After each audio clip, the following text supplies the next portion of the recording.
you wanna bet that I can get you back inside your head before the summer ends, and spread a little love. Just for a little fun, I'll make you come back to me before the rise of every sun. Baby, it's meant to be, I know you got a man, but he don't understand. You're gonna be a heartbreaker, you're such a love taker. So just suck me in and you can toss me like a cigarette, 'cause I just wanna be a bad habit, yeah.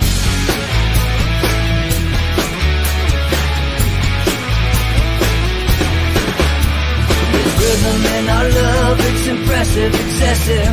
You can't make this stuff up. My chest beats, it's restless, wakes the neighbors up above. Yeah, baby, come and show me love. Baby, come and show me love, because you're gonna be a heartbreaker. You're such a love taker. So just suck me in and you can toss me like a cigarette, 'cause I just wanna be a bad habit, yeah.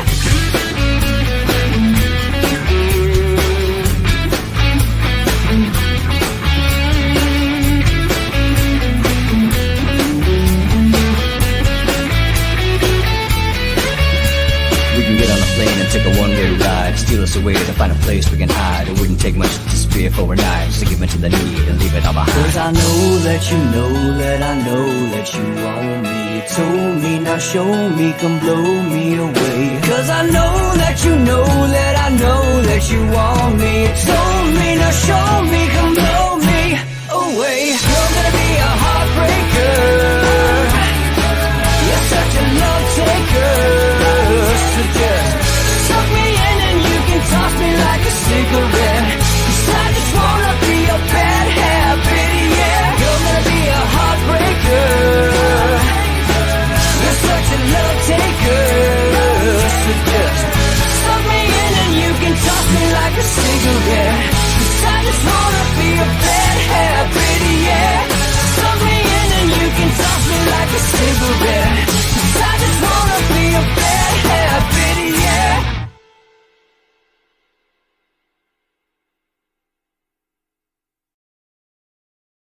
Holy moly. Look at new home sales. Do you guys see that? September 24th, folks, Thursday. Thanks for watching Inside the Numbers with the People's Pundit. I'm the People's Pundit. Follow me on Twitter at People's_Pundit right there. I have said jump from the morning mess, Janesville, Wisconsin, over to this. That was a good show. I like doing these little radio, 10-minute radio slots. They're cool, you know. And the Epoch Times asked me to do it, and so far, you know, whether it was right wing, left wing, you know, radio is just different than TV, I think, where, I mean, maybe not. I mean, maybe I just haven't done enough of them yet, but give it time, right? As all things. But I just find it to be more professional than others, you know, other venues. But look, before we get into building this questionnaire, which I want to do today, and I'll give you an update on what we've raised so far, I want to, which is really incredible, and because I know it's going to keep going, I'm just going to start. We'll start because I already can see how this is really how this is headed. You're going to make it. If I got to put a little bit in myself, I'll do it, because I want to pull Florida after yesterday, which we saw. And I told you, right? I said, just wait. You have the ABC Washington Post poll drop. It's a Trump +4. Just wait. There'll be someone else will pick up the mantle. Change. I get a lot of questions about Change. They're relatively new. They are left wing. So, I mean, it's a little bit funny. They're polling for a news organization, but I will say this. They have a mixed record in 2018. We did put them in the projection model, although we weighted them fairly weak because they were new and they had no track record, right? But we did put them in there because we know how we know where they get their responses. We generally know how they conduct their surveys. So we did give them the benefit of the doubt. In states like Montana, they did fairly well.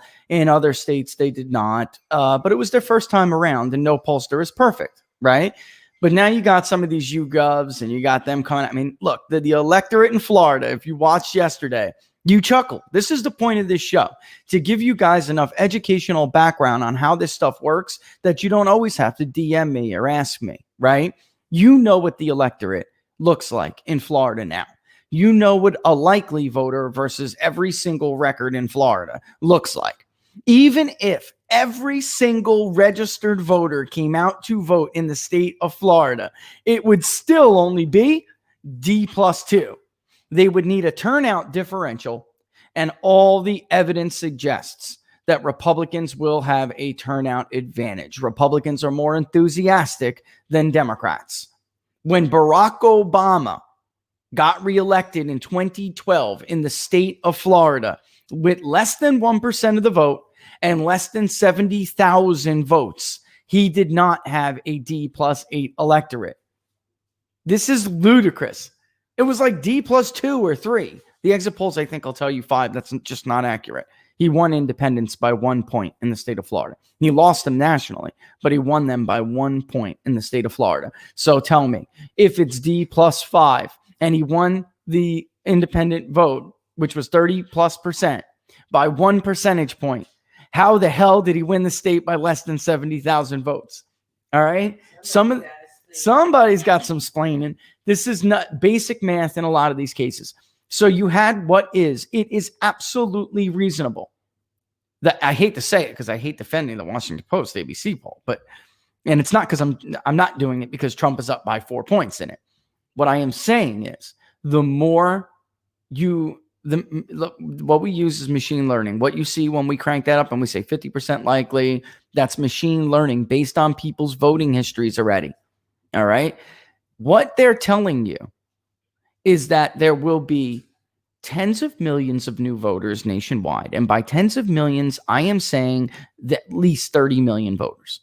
That has never happened in the history of American elections, in modern American history. Never, ever. And it won't happen this time. We're looking at 145 million nationwide. That's it. That's the cap right now.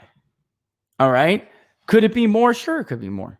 But it's highly unlikely. Highly, highly unlikely.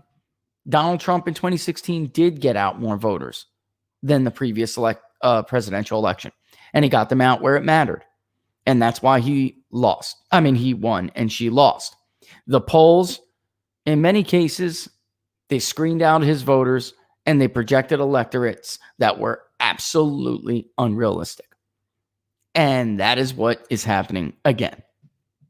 ABC Washington Post, historically speaking, and with the data that we have available to us, it is more plausible that the electorate will be R+4 or 5 than it is that it will be D+8. There's not even a question.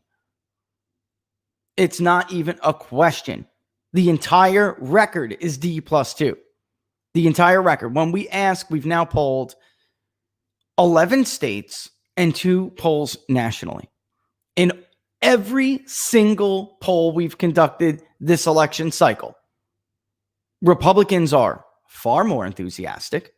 You can see their registration gains in the polling. And what do I mean by that? There really shouldn't be that many self-reported Republicans in some of our polls. But they're reporting what we see in the registration trends, which is that Democrats have lost out in just about every single battleground state since 4 years ago.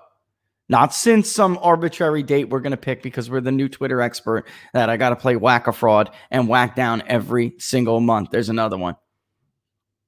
It doesn't matter what it's been since July, since 4 weeks ago.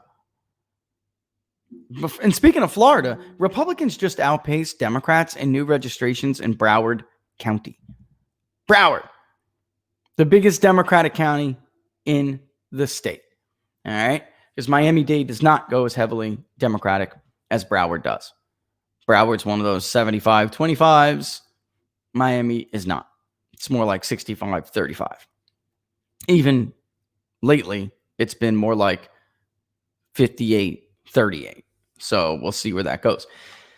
Even if Biden and Democrats get the lion's share of those voters, or those remaining voters, it still would mean an increase for Donald Trump, a net swing of anywhere between like 5 to 9 points. It depends. It depends how much go to Biden, right? So you're going to get these. My point being is it's like I flipped out the other day on you guys a little bit, but it's because I'm trying to give you this. I'm trying to teach you a very valuable lesson, which is that for every Trump +4 that's coming out, all right, they will put out some D +10, Biden +6. Why? It's the average. It's the average. This is a game now. This is a game. Sadly, like I've told you, I've been completely turned into a cynic. As a matter of fact, if you take out Mr. Silver's favorite polls and just look at their averages, Trump has a lead in Florida. Sorry, I whacked the thing because I'm trying to turn it off. I got to just kill this thing in the middle of the show every day. I'm getting bombarded. Are you guys seeing upticks in 1-800 numbers? I'm just getting bombarded with BS. I got a solid, huge credit score. I don't have any collectors after me. I'm just getting BS telemarketer calls. I know, I didn't mean to rub it in. Look, I worked hard for that. I worked hard for that credit score. All right? I'm frugal. Don't worry, guys. I'll keep them humble. I'm frugal. I'm telling you, I'm frugal. I'm frugal. I'm proud. Yeah, she's frugal. I'm not. I'm not that I'm not frugal. I mean, I understand what it's I was not raised with a silver spoon in my mouth. So Amen. I'm never going to be that guy. Never. Just that's what happens when you come from the kind of roots I've come from. But she is better at things than I am. So like, I'll be like, all right, let's get this. The house needs that. And she'll take the time to see where it's cheaper. Don't buy it there. It's $30 less here. She's that way. Where I have issues paying top price. she's got issues. She's like her dad in this respect, which is awesome. And he's always so proud of her. I got this for $30. And then he's like, that's my girl. Right. Because she got that from him. She's one of those guys. But basically I would say this, like I told you, that the polling news is never really going to be good because they fundamentally are broken. They're broken by archaic polling methods like Quinnipiac, like yesterday. By the way, everybody trashes Trump, right? I mean, trashes Rasmussen for their Biden +1, and the week before their Trump +1, and then Quinnipiac comes out with a Trump Biden +10. You cannot. Laura is a smart shopper. You cannot reconcile the Trump +4 in Florida with a Biden +10 nationally. You can't reconcile it. Both cannot be true. It just can't be. In Florida, Fuzzy, you're right. I mean, in Florida, Quinnipiac is viewed as a joke. Nobody takes them seriously. Nobody. Not a candidate, not on either side of the aisle. Democrats will use them and go on talk radio with them and stuff, or Fox News, and they like them to cite that. But when you're on the ground, you're actually like involved and working for a candidate. Nobody believes Quinnipiac. And that was true, by the way, in 2014 when they were too pro-Republican. And I remember in Iowa when Joni Ernst beat Brady. Brady is how I said his name, right? He had some problems. He was not a great candidate. But he was favored at first. And they were coming out with like Ernst +8, Not even the Republicans believed it. Like, that's how much of a bit of a joke they've been for quite a while, for a long time. All right. But in any event, both could not be true. So you were gonna see these crazy, these crazy polls. All right. So I thought today that we would do something a little bit different, since this is like an educational show, right? So I'll get to the Supreme Court. I see your questions, guys. I'll get to it. Let me just give you a real quick update. This is you have raised so far for the Florida poll. And I'm reluctant to tell you guys exactly how much it would cost, because different clients get different. They wouldn't understand the price differences. I will say polling costs between, if you're going to do it correctly, polling costs between, if the way we do it. Unfortunately, our philosophy, larger sample sizes, multiple modes, that is more money. than doing it the way others do it, which is cheaper. All right. And you're- I would say it could cost anywhere from as low as $5,000 to as high as $10,000 or even more. If you add a live caller component, then you're looking at around $20,000. Okay. I should, right now there are pollsters' heads exploding. What is he telling them this for? Right now they are flipping out. But that's what it is. And I planned on doing a mixed mode. We will use the online collection mode primarily. We will try to reach older minorities circa or via phone. All right. Because they don't like to pick up their cell phones. They will pick up their landlines. All right. So we'll do that. If we're missing millennial men, we'll text them. Okay. This is how it goes. If you want to make sure that you're accurate, if you want to get the distribution rates that we saw before, right? Yeah. So basically, on the Supreme Court, really quick. Oh, no. I'm letting people get me off track. So far, we've raised $3,743.53. And actually, I just saw another one come in. So it's actually a little bit more than that. But I don't want to blow anybody up about, I want, let them be relatively anonymous. Do you guys care if I list like first names and last names in like a separate thing? Or no, you don't want to do that, right? I mean, I saw so many people say, keep it anonymous. I had somebody email me because they forgot to write the note that said this is from the Florida poll. He was hilarious. It was a hilarious email. You had Laura and I cracking up that he was just like, look, keep this anonymous. I'm from the People's Republic of California or something. It was so funny because he lived in a liberal area and he didn't want to tell anybody, so oh my God, it was so I needed it. Yeah, keep it anonymous. Most of the general idea here is keep it anonymous. Okay, so we'll keep it anonymous, but raised about almost 3,800 now with those new donations that came in. It is crazy, the cost of polling. It is absolutely crazy. I'm not kidding when I tell you that one single live caller interview can be like $20. All right. And the reason for that is simple. Most polling firms, for the vast majority of them, don't have their own caddies, their own call centers.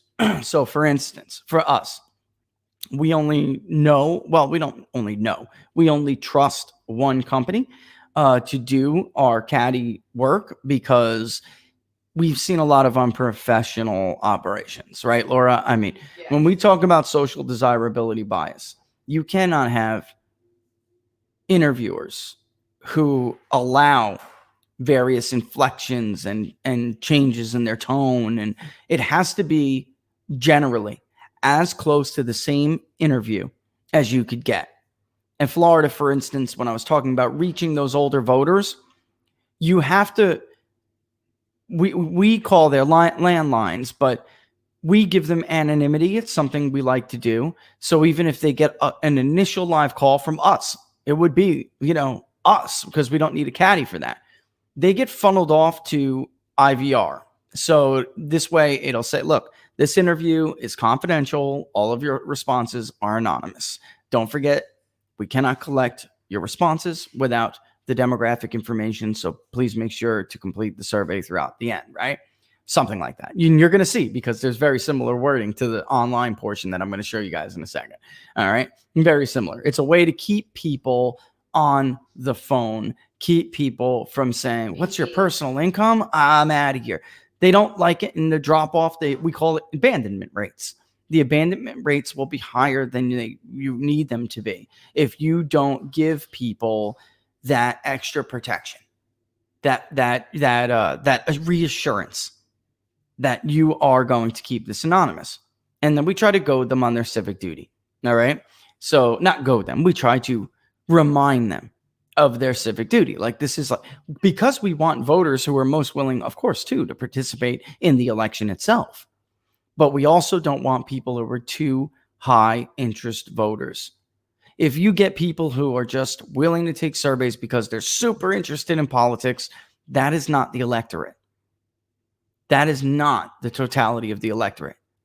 And I think, I know a lot of these media and university pollsters, they skew, they favor Democrats because they're calling metro leaning metropolitan areas that are high interest areas. Those academics, guys, they are dying to tell you everything they think. Right, Laura? I mean, some of them, you can't get them off the damn phone. Like, it's a yes or no question. It's a yes or no question, right? And it's like, generally speaking, do you approve or disapprove of the job Donald J. Trump is doing as president? I got to tell you that SOP, right? And it's like, the choices are strongly approve, somewhat approve, somewhat disapprove, or strongly disapprove, or undecided, unsure. Those are your answers, buddy. I was with friends the other day and I can't believe they support this guy. Whoa, hold up. The only thing you get a straight answer from those people, and I imagine someday in the future we won't, is what is your gender? Okay, male, female, or actually we actually say female first because females are more of the electorate, and we tend to rotate that question anyway. Some questions, as you'll see, get rotated at random. There are some people who say that all vote preference questions should be rotated. All right, and then we call it anchored. You anchor the unsure or undecided. That will always be last. I am a little bit torn and have been on this issue for years. We've done both to see if it changes. We haven't measured that much of a change. We do rotate our generic ballot. Sometimes Democrat will be the first choice. Sometimes Republican will be the first choice. And then some other candidate is always anchored as the third choice. And then unsure, undecided is always anchored as the final choice. But with ballot questions with names, in most states, they do it alphabetically. All right. Most ballots are designed either one of two ways. They're alphabetical or the incumbent is first. So if we're polling a state like Florida, we will mimic the ballot. All right. You don't want to give somebody a first choice preference, but at the same time, guys, the ballot looks the way the ballot looks. And they change only on initiatives for that particular county, maybe, or that particular city. Maybe there's a tax they have to vote on, a local education tax. That is the only way it'll change. So, the bottom line is that it is what it is. It is. I understand the philosophy of rotating at random. I do. But with certain ones, not all of them, and we do rotate, right, Laura? We do. Yes. We do. We just don't always rotate certain ballot questions. And it looks like now they're above 3,800. They are above 3,800. They're approaching 3,900. They're raising money like crazy. It's paypal.me/People's Pundit. If we fall shy, because this is what happens with me, all right? I'll say, all right, the cost of this poll is going to be $6,500, whatever. And I'm not saying that's just giving you an idea. We'll go. And like I showed you the distribution rate for the Rust Belt poll, which was expensive. That was an expensive poll. When you look at the distribution rate, right, I'll look at it and no matter what, and Laura will always know it's coming. Not no matter what, but it's just the nature of the business. I'll look at it and I'll say, we missed this area. I'm going to go back out. And so, damn it, but she knows it's coming because that's just the way my philosophy is. I'd rather spend more. So I have total faith in you guys. I know you're going to cover this, but if we don't, then I'll pitch in some myself. It'll go out. It'll be like the rest will be Big Data Poll sponsored. But at this rate, I got to tell you, it looks like you're going to do it anyway. So what do you guys, the question it remains is when we're done, what do you want me to do?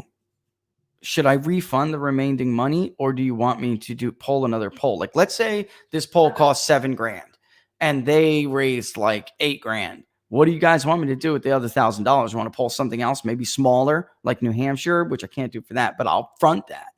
You know what I mean? Like I'll do it. We'll put in what's New Hampshire's small. Maine's small, so I don't know. We'll talk about that when the time comes. It's just that I was sitting last night looking at what was like 87 notifications. And I'm like, what if they go over? Which they might, and we didn't, think this out all that well. All right, so let's take a look at the.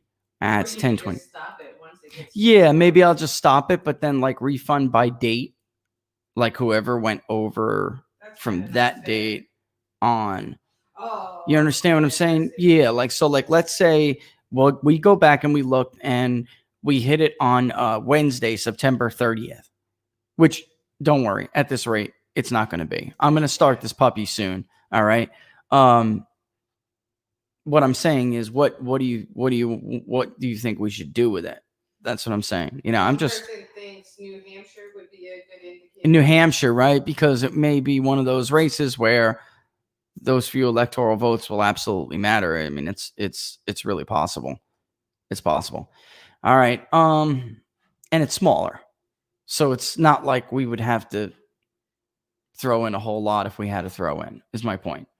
All right. Now it's my turn today to keep my eye on that little delivery thing, Laura. All right. So anyway, let's we have got to, this is crazy. Coronavirus is killing us. We tried to change our driver's license yesterday, and because of coronavirus, DMV takes forever. And then Laura like had an issue. She needs to call Social Security, which is ridiculous. There's nobody there. Florida was like a pain in the butt, and there's nobody there to field calls and fix it. You know what it was? We moved. Obviously, you have to change your damn insurance when you move.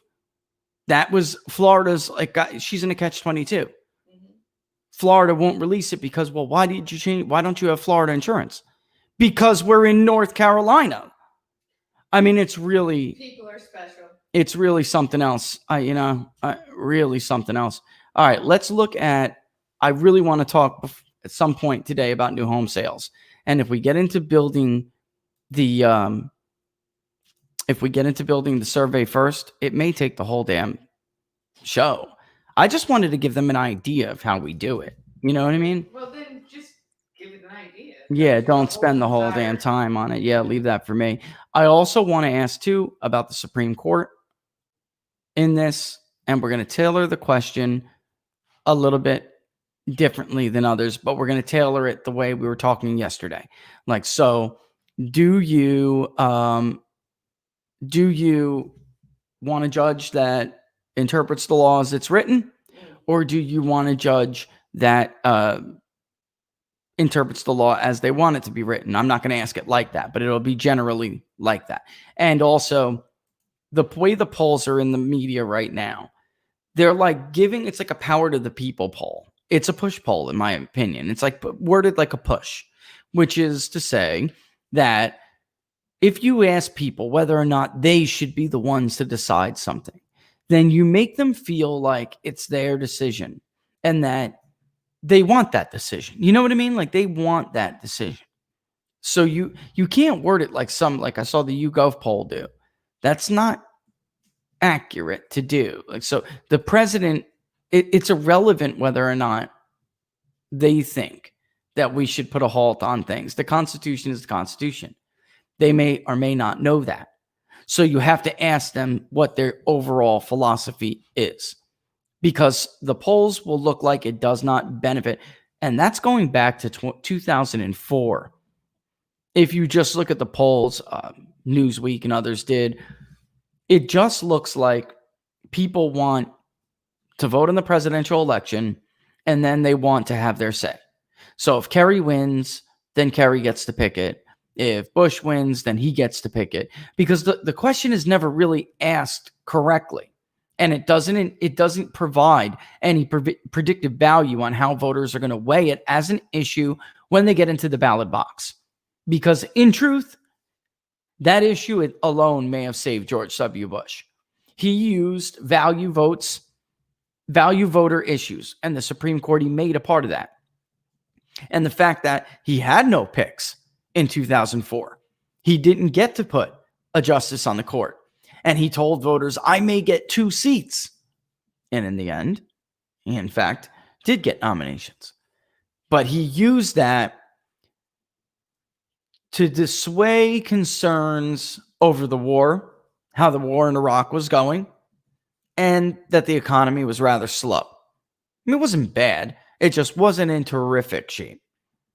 It was mediocre at the time for the economy at the time. So we used value votes. And if you guys remember, gay marriage was a big issue on a lot of ballot initiatives. It went down in flames in North Carolina multiple times, even though the polls showed they wanted gay marriage. It went down 2-1 here, right? 2-1. And we saw even in the more recent initiative, the PPP poll, it's going to be approved by 5 points. Voters in North Carolina approve of gay marriage. It went down like 65-35. It wasn't even freaking close. It was a bloodbath. All right. But it never helps. There's no historic precedent for the idea that the issue over the court helps Democrats over Republicans, even though the polls, the way they're nicely worded for that, may appear to give that impression. Iowa, George W. Bush barely won. The increase, it wasn't just his margin, because in truth, Trump won more of the evangelical vote in Iowa than Bush did. But at the time, Bush, what he did, he won a little bit more than he had before. But what he did was increase their participation rates because of the issues of value votes and the value voter issues, and because of the issue of the Supreme Court pick.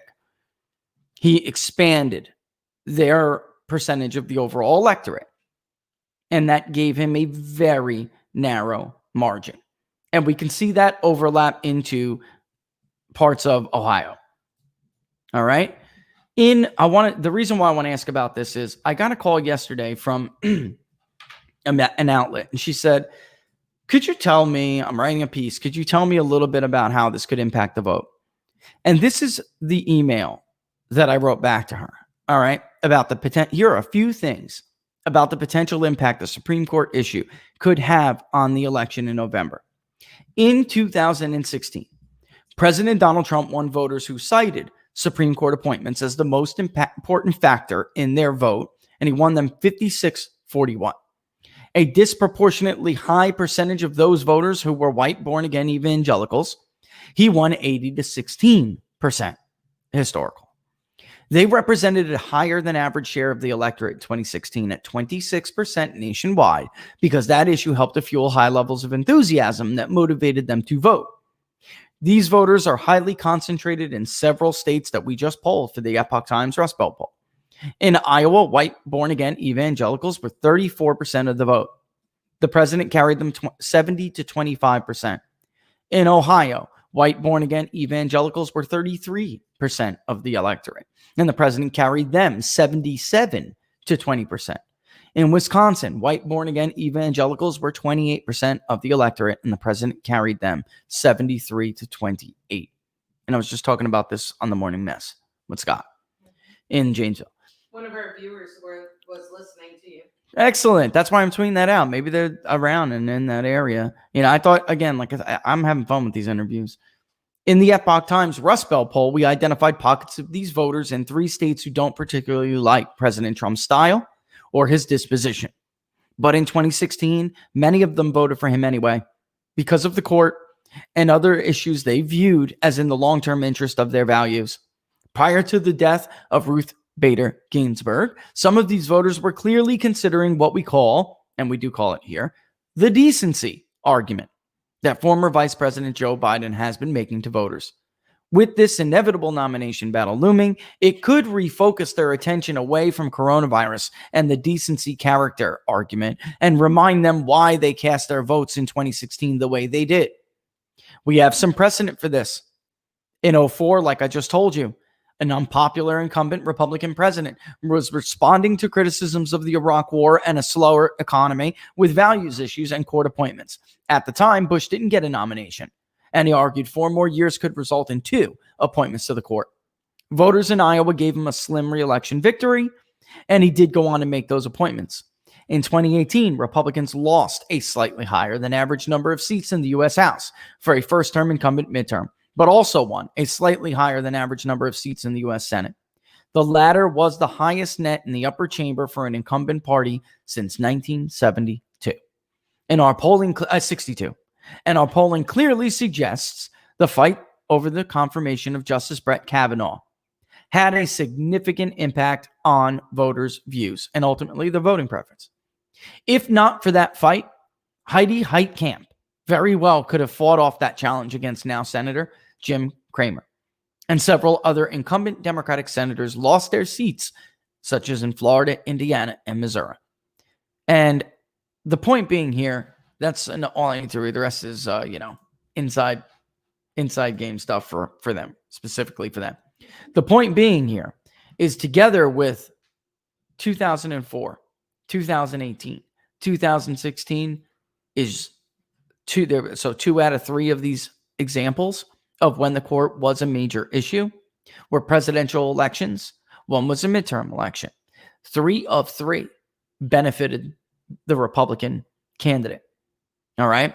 So really, there's no precedent that these battles help Democrats.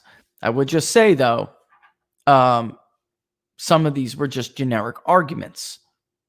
All right. Like George W. Bush was making a generic argument. Kavanaugh was the one time we actually had a confirmation battle. All right. So, just so people know, before the fight over Kavanaugh, Heidi Heitkamp could have eked out. And I mean eke because independents at that time were going for her pretty big. She could have eked out a 1, maybe 2 point win. It would have been very, very tight. But I mean an eke, a squeaker.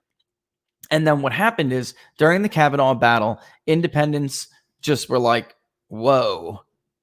And that margin tightened to just like 8 points. Before it was like 20 something points. And then even some Republican women were thinking of voting for Heidi Heitkamp. After that happened with Kavanaugh, they saw their son. They saw their son getting maligned, accused, a father and a husband and a professional with an impeccable record get maligned as a serial gang rapist with no evidence. In fact, I'm just going to say it solely on the basis of the testimony of disturbed, confused women. I'm sorry, but those women were disturbed. Christine Blasey Ford is not a hero. She's a disturbed person. All right. And that goes for the rest. I mean, to put the other charlatans on TV with Michael Avenatti, who's now facing more than 4 centuries in prison time, Laura, in federal prison. We really don't get any lower than that. And those women in Indiana, those women in Florida, those women in the Dakotas, they saw their son, they were older. These were, because people always ask me, who were these women? Actually, some of the younger women, the working women that are Republican, they didn't waver at all. These were like the not quite Dolores Republican women, right? The Cindy McCain, a Cindy McCain. That's a perfect example.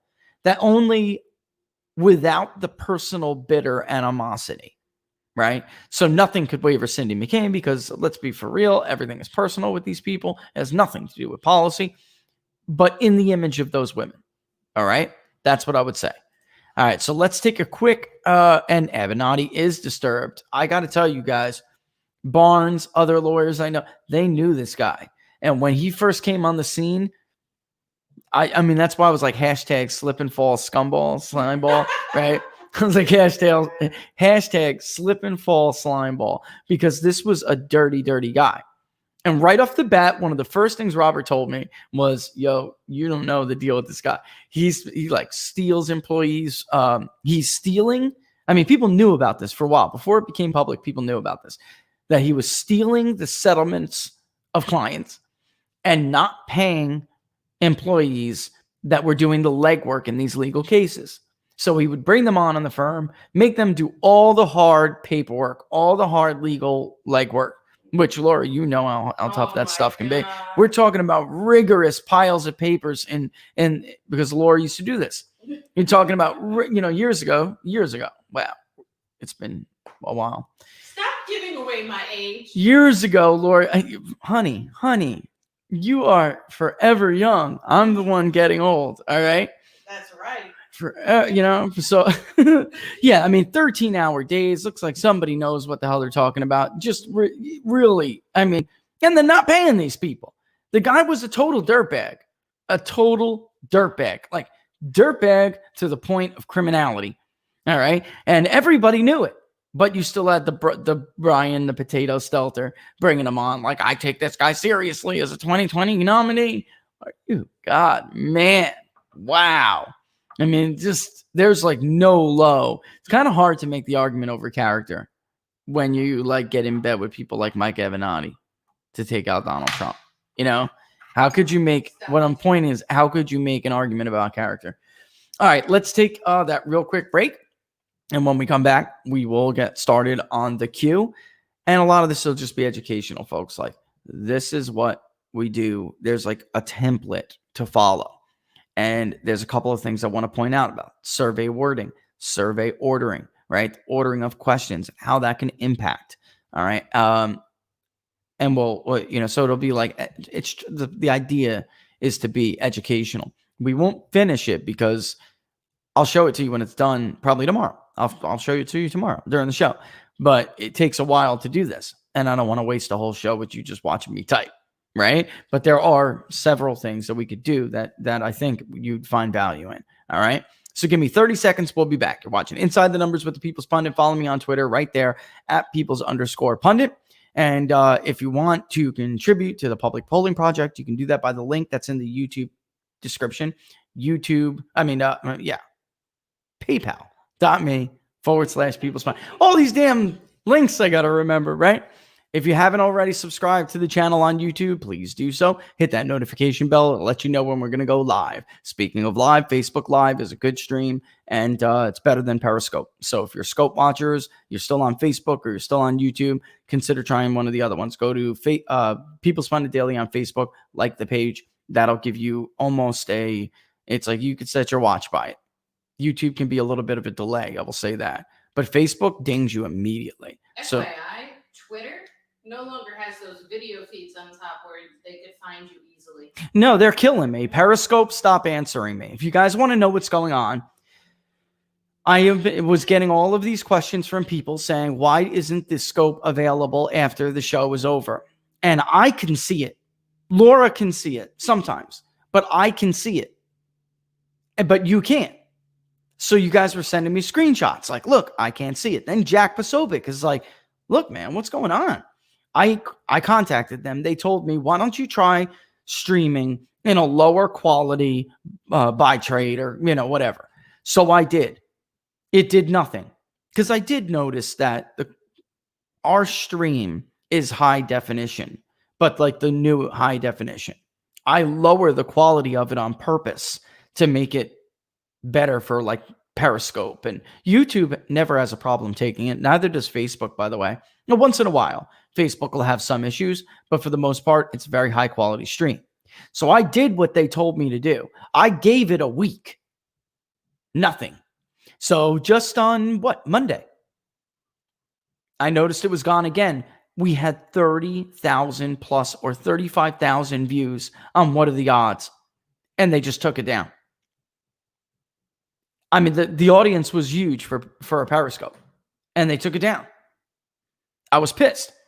And I said, I did what you told me to do. What the hell is going on? Don't make me a cynic, because I'm starting to suspect you're just censoring me. And I haven't gotten a response. No response. Nothing. So I don't know what to say. Actually, I do. I know it's easy for you guys on Periscope. I know it's simple. But to hell with Periscope. Move over to YouTube and watch it on YouTube, or move over to Facebook Live. In the end, we're going to have to go back to streaming to PPD on Brid. We have Brid for PPD, which does our own. So if we're covering an event live or something, we're going to have to just go back, make those pages on PPD not behind the paywall, so it's free to watch the show, because it is, and stream it to PPD, our own thing. Mm-hmm. That we're going to, because if Periscope's going to do it, these people work in tandem. It's only a matter of time. I'm surprised they let us get this far, right? All right, let me take the quick 30-second break because we're coming up on the hour, and I'm going to need that 2-hour break.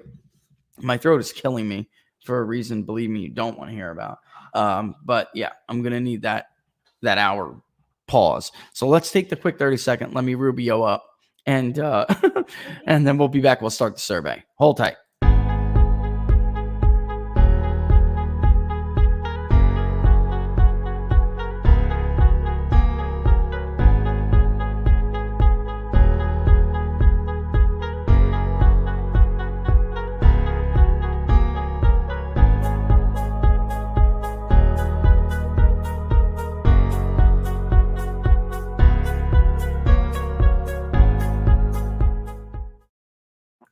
Yeah, twitchy. That was still swallowing.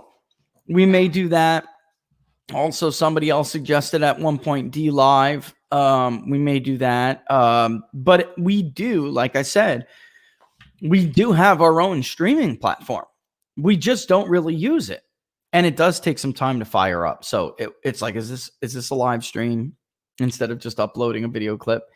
Fire it up, get the server live, because the server goes offline until you're using it. It's a separate server than the server we use for People's Pundit Daily, which is its own server. People's Pundit Daily is an actual machine in Michigan. We gave to a company in Michigan, Liquid Web, and it's a different server. So they keep it off until we're ready to fire it live. And it doesn't impact like shows that are up already. Just the one that's particularly for live streaming is separate and dedicated. And for whatever reason, you got to like activate it. So it would have to go into one of our morning schedule things, like, in at 7:30, turn on the server because it takes time, make sure that it's all good by 10. All right, let's do this. We're going to use Survey Gizmo for the online component part. Why? Because I love Survey Gizmo. Okay. I absolutely, it's, I would say probably one of my favorites, if not my favorite. They have always been there for when we needed an extra feature, whatever it may be. I've always come and said to them, look, I really need this for this. I really need that. And they would never let me down. So I like to use Gizmo a lot. There's a ton of other ones. But we don't always use, some of the panel people that are out there. We have our own way of doing things. We like the voter files, as you guys know. So Gizmo is just easier for us, and we feel like they're more robust. But anything you do, okay, on the online component, it must, and I mean must, mirror what other mode you're going to use. So some things you may need in the online component that aren't going to be the same for practical reasons in the phone component. All right. If people get a text message, they're just going to go to this link anyway. All right. That's just the bottom line. They're just going to go to that link anyway. All right. So why is it gone? I'm trying to make it. Was it big? What do you guys want to call this? Let's call it the Florida Battleground Poll, right? Or Florida Sunshine State. Well, let's invoke the old name, Sunshine State Battleground Poll. Start building. Now you get fancy. Yeah. Why did it come off? Sorry about that, guys. All right, there you go. Da-da! The Sunshine State Battleground Poll. All right. And then normally what I would do is take a template that we have, which has demographics and everything, and I would just move it over from that template. Okay. But I'm not going to do that today because I want to show you how we do this. All right. Very first thing we're going to do is add a registered voter screen. Now you'd say, well, why, Rich? Why would you do that? We're going to the voter files anyway. Because we need to make sure that we're going to get the person that we're targeting. Okay. So first things first, are they registered to vote? Okay. So we add a little question. All right. What questions do you want to ask? And we're going to word it. Oops, that was not what we were supposed to word it. I copied and pasted the wrong thing. Okay, here we go. You love me, right? This is the stuff I do. Here we go. So are you registered to vote? And I will make this smaller because why is it so huge? All right, you know what? Never mind. Add new question. There we go.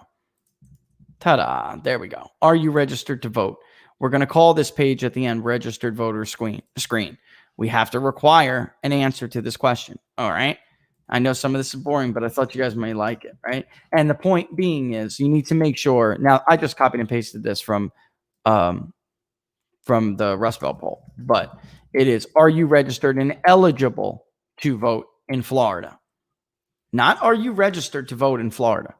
Are you registered and eligible to vote in Florida? Question. It's a two-part question, which you never or very rarely see. All right? With a yes or no answer. With a yes or no answer. Because as you know, being a watcher of Inside the Numbers, being registered to vote in the United States of America is not the same as being eligible to vote in the United States of America. So are you registered and eligible to vote in Florida? All right, we'll save that question. We're going to get this we'll call this the registered voter screen. And I'm going to take this wording verbatim when we do the IVR application, which is an incredibly boring code-based system, right? Oh my God, Laura. I put Laura. Can you do it, Laura? She knew that was coming. I love her so much. My eyes still twitches. She knew that was coming. It is code-based. It's boring. It looks like a tree. It's an .ivr file. It is horrible. All right. And then when you do a caddy with a live caller, you simply give them, like, I will do the online component and I will print out the PDF version, because like I show you guys the questionnaire on Twitter, right out of Big Data Poll. We'll tweet out, this is the questionnaire for the Rust Belt poll or whatever, right? That is what you're seeing. You're seeing that questionnaire in a PDF format. So I will literally print it off and I will send it to the caddy. And we will say your interviewers must read it like this. It will be the same. And then when you print it off, any logic or branching or piping, whatever we put in there, it will show up on that PDF. If we want to rotate something at random, it will show up on that PDF. And this is, by the way, another thing I'm talking about with Survey Gizmo, them always coming through for me, because the labor was ridiculous before they helped us with some of this stuff. Like, I would go onto Google Docs because they wanted an open thing. It was ridiculous. And I would write it all out for them. And now Gizmo really streamlined that for us. And they're like, you just print it off. All of the rules will be there. And that was fantastic. Okay. All right. So here we go. This is the registered voter screen. And we're going to just say real quick before they take the survey, we are conducting a brief political survey for a national media organization. Your participation is voluntary, vital, and appreciated. All of the information you provide will be confidential and your responses are anonymous. The interview will only take a few short minutes to complete. This is a very important step. Extremely important. All right. And we'll save that. All right. Never mind.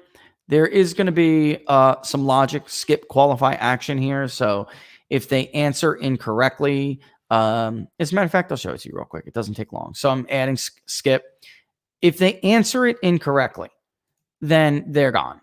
All right. So we'll do, I need the external URL at some point. I'll get that later. And what that is a page that simply says, sorry, but you do not qualify to take this survey. Oh, well, that's already in there. Don't need to pass any fields. We are going to use that logic condition. So the first question, are you eligible, registered, and eligible to vote in Florida? By the way, you might notice all of the system data, geo-tracking data, first-party data, email invite data that's already in here.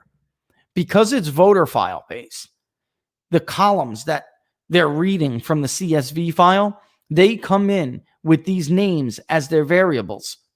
So we can, this geo-tracking, this is to confirm that what they're telling us is true. People lie to you. I hate to break it to people, but they lie to you about reporting.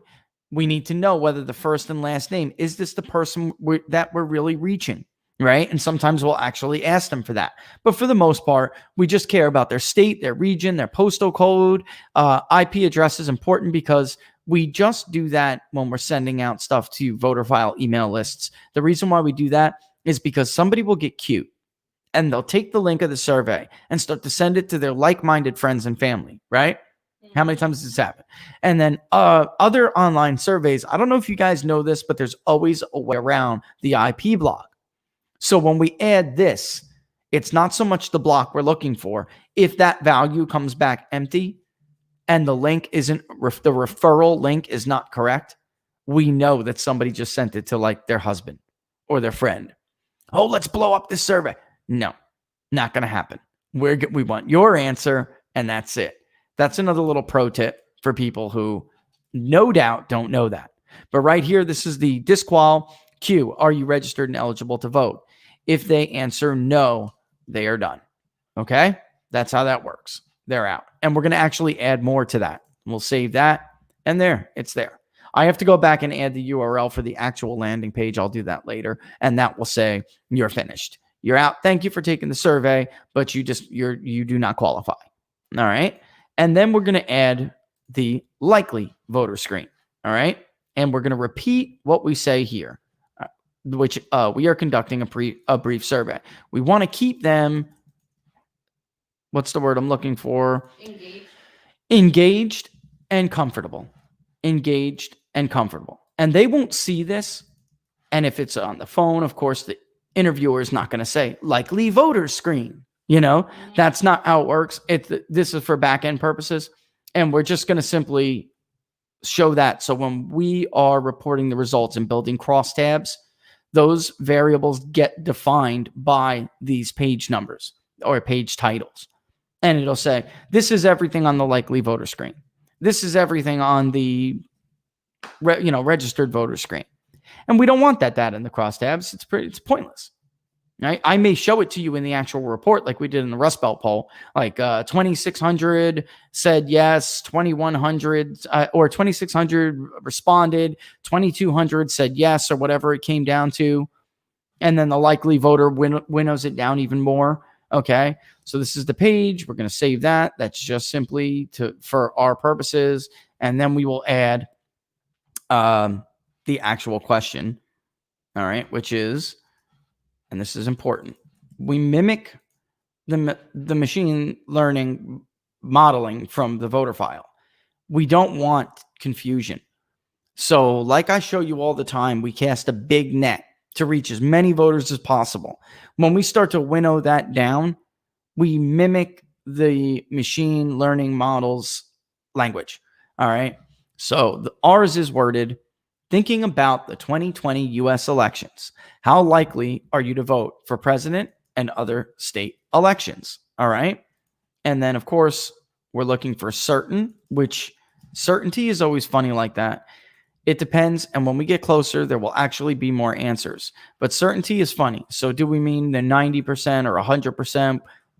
Most of the media polls, when they say certain, they're looking for that 100%.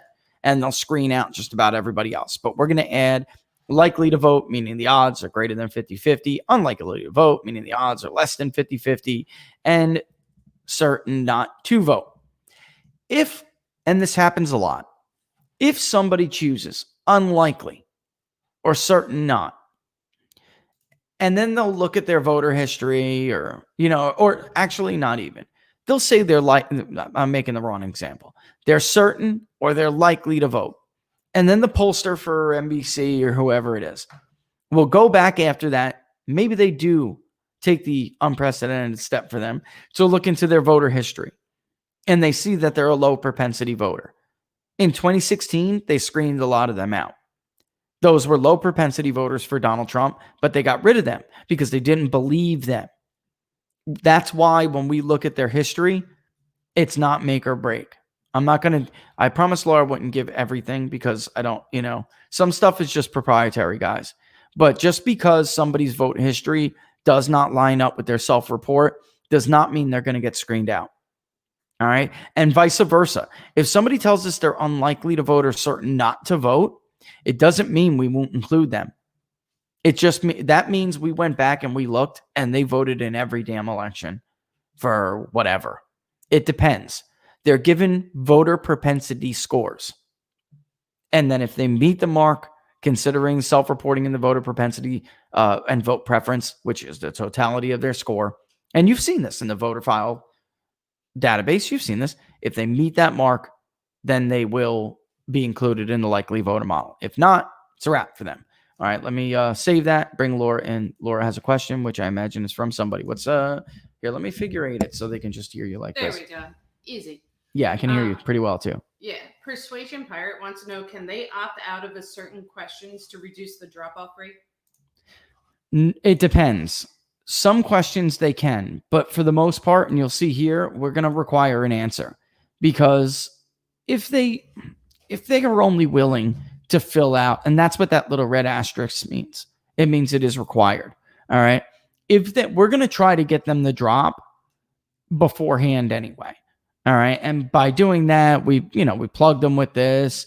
If they don't make it through the entire survey, then maybe the survey design is incorrect.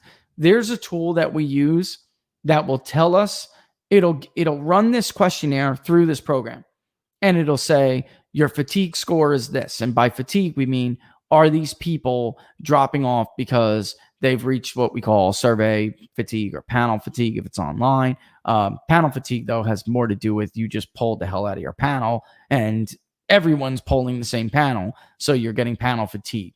The survey fatigue is individually to that survey, specific to that survey.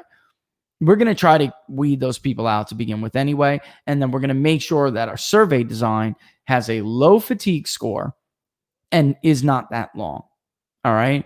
If your survey starts to get like 8 minutes, 7 minutes, then your abandonment rate is going to rise, or otherwise we call it incidence rate, right? That will rise.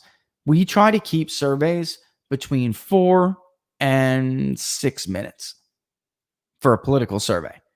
When it comes to other stuff like branding and market research, it doesn't really quite matter as much. If you go and design these long, 40, 50, like some of these media outlets, they're ridiculous.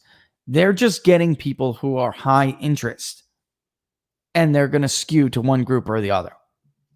They're not going to get everybody who is going to vote, because, of course, it doesn't always take that long to vote. When you're in the ballot box, maybe somebody takes a few minutes to fill out a ballot, and then that's it.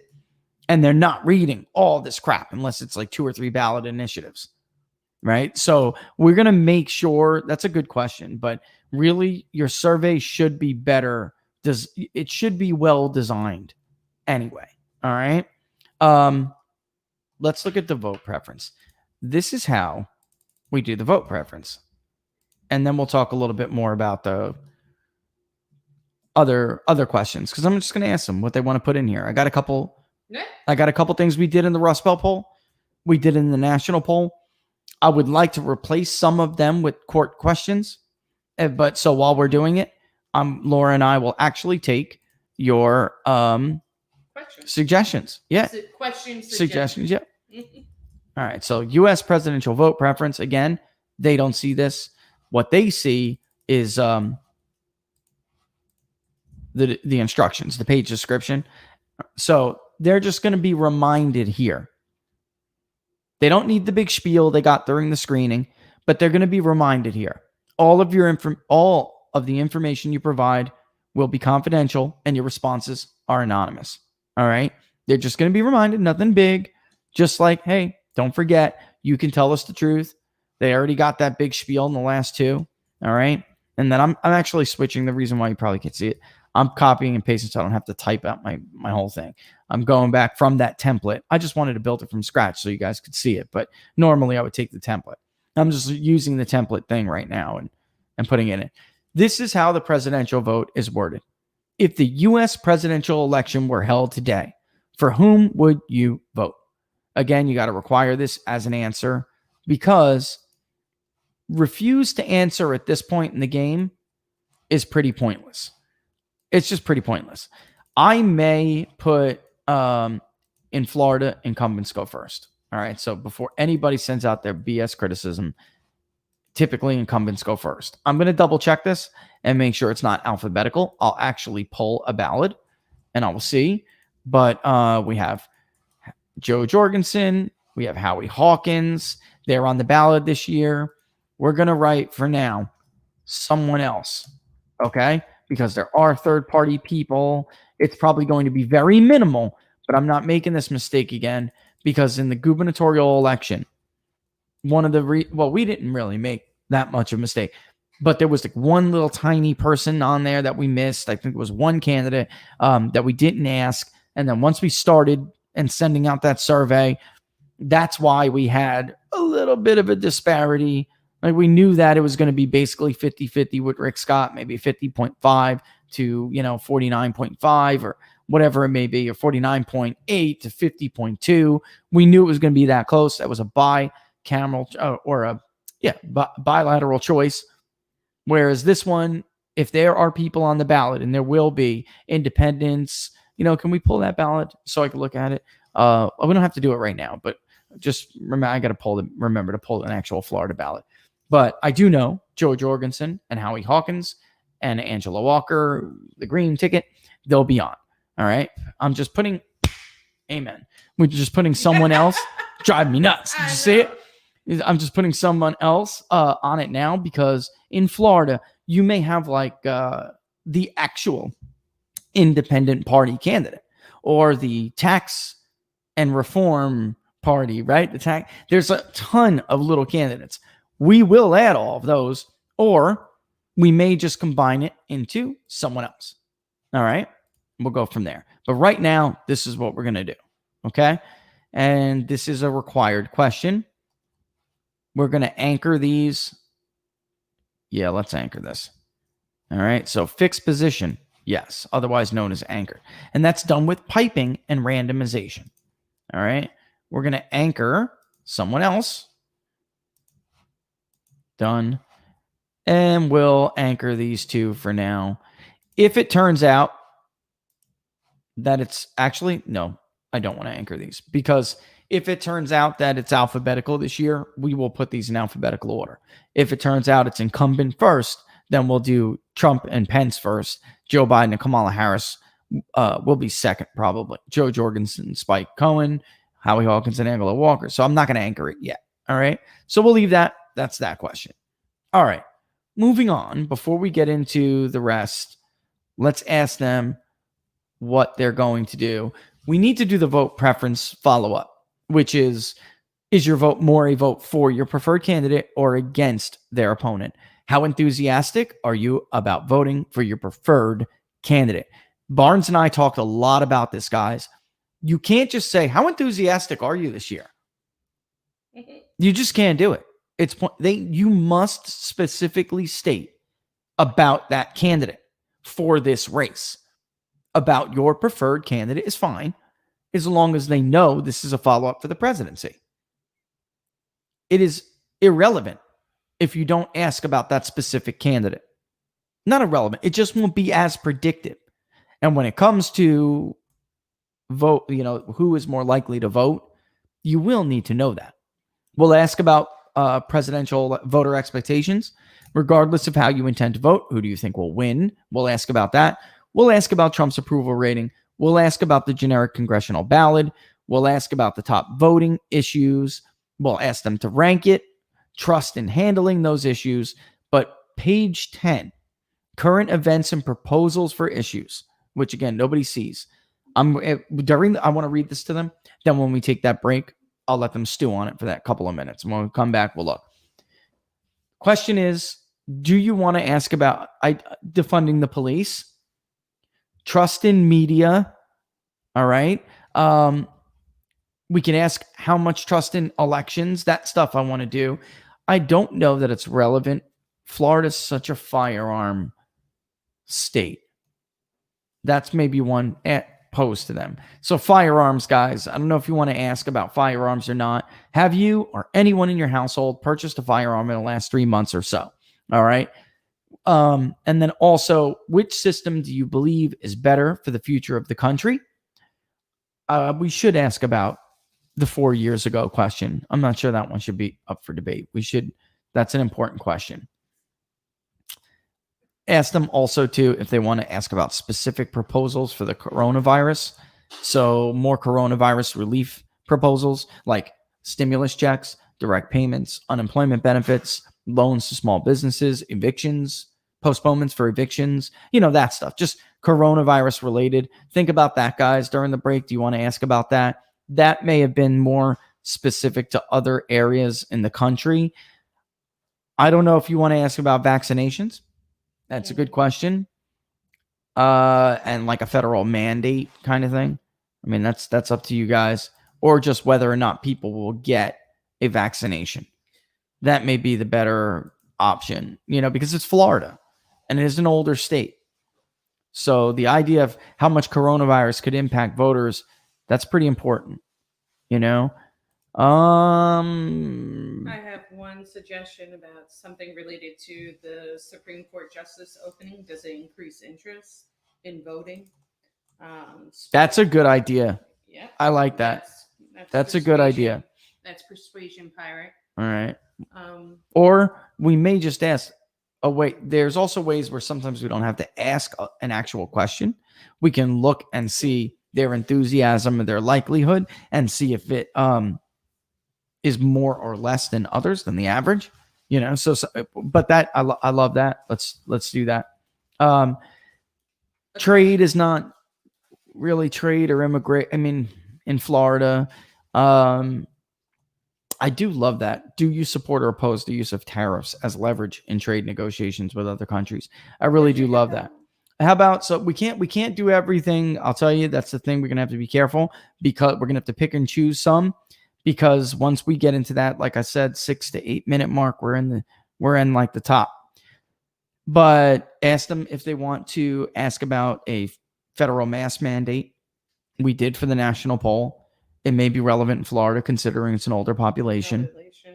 And then whether or not they support or oppose shutting down the U.S. economy for coronavirus. I don't know that we're there yet anymore, though. Ron DeSantis his approval rating is still very high. Yeah, I don't know. But we could do defund the police. That one's still very important. We can ask about trust in media. Favorability, I'm going to take the CCP off the board. That was relevant for the Epoch Times. But we'll ask about Black Lives Matter. We'll ask about Antifa. And then the candidates. What is there any other organizations or people that you think are relevant in the news that you want to ask about? All right. So that's a lot to chew on. When we come back, we'll debate it. All right. Let me take the quick 2-minute break. That's a lot to chew on. Right. So mask, and we'll message you throughout the break to remind you guys of it. But I do think maybe it's probably a good idea to ask about masks. I do. In Florida, I do. I could be wrong, but the court is a big thing. So maybe we should add the Supreme Court to the top issues. Supreme Court judicial appointments, or at least add them in the ranking. Actually, no, let's add it to the top issues. All right. We could potentially. The thing with IVR is that's a drawback to IVR. So you're only limited to a certain amount on each question for IVR, unless we do open-ended responses, which we could. We could just say at the beep, say which one it is. And the computer will pick it up. And it's really cool. The computer will pick up the spoken voice and put it into text to speech. It's neat. Should be. Amazon Polly, by the way, I will give this to Amazon. They were always very good to us. We do not use a lot of the other text-to-speech technology out there. When we have to do text-to-speech, Amazon Polly is the best, in our opinion. I know there's a lot of other very expensive ones out there. They're the inflection, the tones. You can make it, you can control so much that others can't control, and it's multilingual.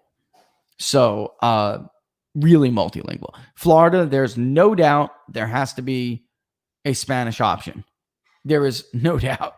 You have to say, do you want to take what will happen is when we get to demographics, they'll have to answer, if they say they're Latino, then, actually we'll put it in the beginning of the survey like we always do anyway, but we have to give them a choice between between Spanish and English. But Amazon Polly is great for that. Because especially if you're not very proficient, it has to make sense, right? It has to make sense. used to hire people years ago to say it, to make an audio file. And again, the workloads, things, so much has changed. So much has changed, mostly for the better in the technology arena, which is why I cannot understand why they're not using that to the benefit of the industry itself. I don't know. All right, we'll be back after a quick 2 minutes. I get my little break, and you guys chew on those and decide what you think is more important. Should we focus more on the core, or should we focus, coronavirus with an aging population in Florida? Something should be thrown in there. I'm just giving you guys a little bit of you should, because the senior vote will matter. Looks to me, that the senior vote may be a little bit less for Trump this time, but he's picking it up in other places anyway. So we should probably try to determine that difference and what the net change is. So we'll see what's driving their votes, what's driving them to do what they're doing. All right. We'll be back in 2 minutes or so.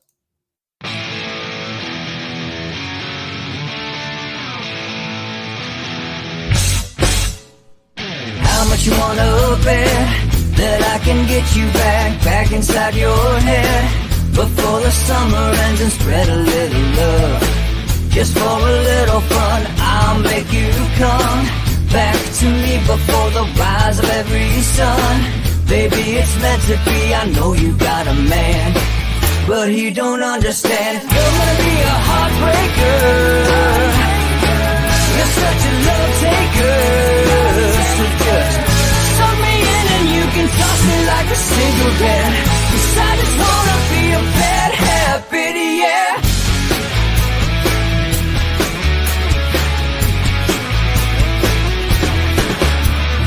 Rhythm in our love, it's impressive, excessive.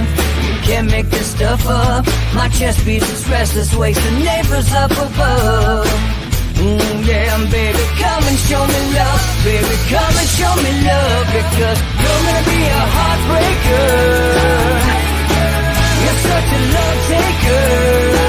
So just suck me in and you can toss me like a cigarette. 'Cause I just wanna be a bad habit, yeah.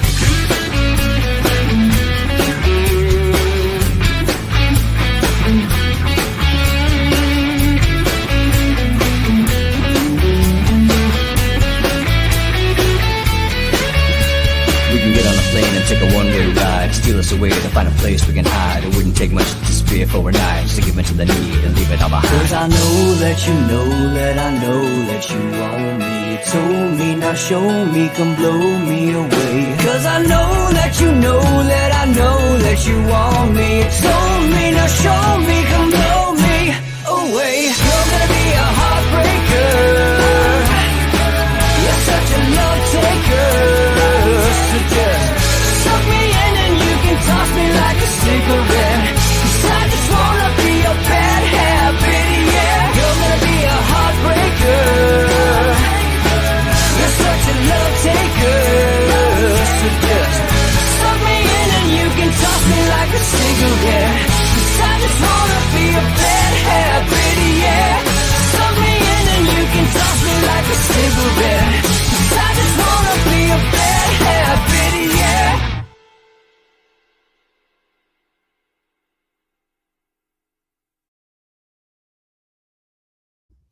Oh, wow. There's some really good questions. We're reading over them during the break. You got a couple of things.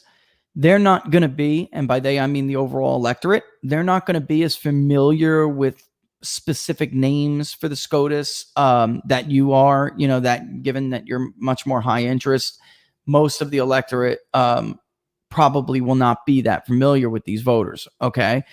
So that's one thing, but it was a great suggestion to ask whether or not the Senate should give it whoever, him or her, a vote. That was Aussie. That was a great suggestion, and we should definitely do that. That one's going on there. We are going to act and Spartan with the legitimacy of the election result. We are going to ask about mail-in balloting and whether or not they question the legitimacy of the election. That's a good one. Yeah. So we're gonna do that. A couple of people suggested that. What else? What do we got there? Can I see that real quick? Sure. There's some Read good those ones. CJs on the bottom. And we got to be careful with how things are worded. And I got to think on it. But I do like the idea of asking, because nobody is, asking about the comfort level if Harris were to be the vice, if the vice presidential nominee, how comfortable would you be? Or how much does that impact their vote? Or how much does it weigh on their vote? I do like that. Would a vaccine announcement? Yeah, that's a make you good more one likely to too. I vote? just read that. Would a vaccine announcement make you more or less likely to vote for either one, kind of thing? That's a good one too. I like that one. And some of this, guys, I'm just going to have to think on because wording matters. Because you don't want to lead a poll. Yeah, you can't lead them. You can't. I mean, wording and order matters so much. And we have to ask the vote intention before anything, before you discuss any of these issues with them. And not for nothing, but I'm going to call out a few people here. I see YouGov do that a lot. They lead the hell out of people. You cannot ask about issues before you ask about the voter preference. You can't do that, YouGov. You can't do it. Everybody knows that. A first-year statistician, undergraduate student knows that. All right. Are you more angry or scared? That one's good. That one came from Guard first. That one's good. I like that one. And we will ask about the 4 years. I'm just going to do a little twist on that this year, like we've been doing. Like, were you thinking about your finances? And this is how it's worded, just to tell people. Where are you? It's here somewhere. It's coming. It's coming. Thinking about your finances. Which would you say best describes your view? I am better off than I was 4 years ago. I was better off than I was 4 years ago before the pandemic. I am not better off than I was 4 years ago, and I am about the same. All right. We could dump. No, education's a big deal in Florida. We're going to put the Supreme Court choice in the issues and the rank. We're going to add that. All right. So we'll ask, thinking about the 2020 U.S. election, which issue would you say is most important to your vote? Economy and jobs, healthcare, coronavirus, immigration, U.S. Supreme Court nomination, or the vacancy on the U.S. Supreme Court. We'll just, environment change / climate change. We always do.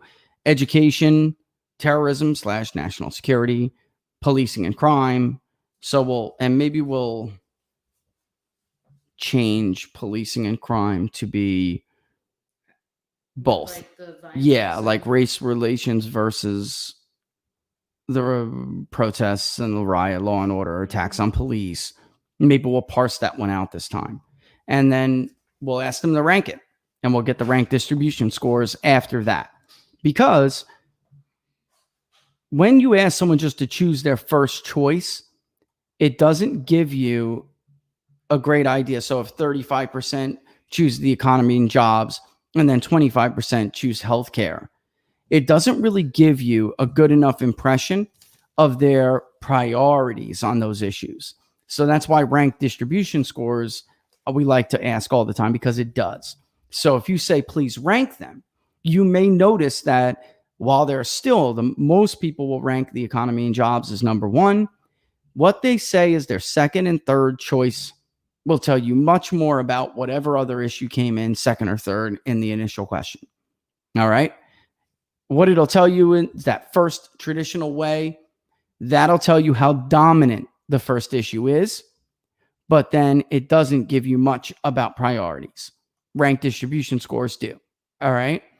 And then we could say, regardless of how you intend to vote, whom do you trust more to do a better job handling each of these issues? All right. We could do that. And then that's pretty good. We get that would be a solid survey. So let me think on how I'm going to word some of these, and then we'll run them through the score. All right. We'll run them through the program I was telling you, which is, what Jared is saying, I would love to add something like this. Well, let me run after I think on this, put this all in, run it through a first draft. I'll run it through and see what's the fatigue score, what is the estimated completion rate or incidence rate, and then how long, what is the estimated time to complete it. All right. And then we'll see what else we think we could do. But how afraid are you to publicly state your political beliefs?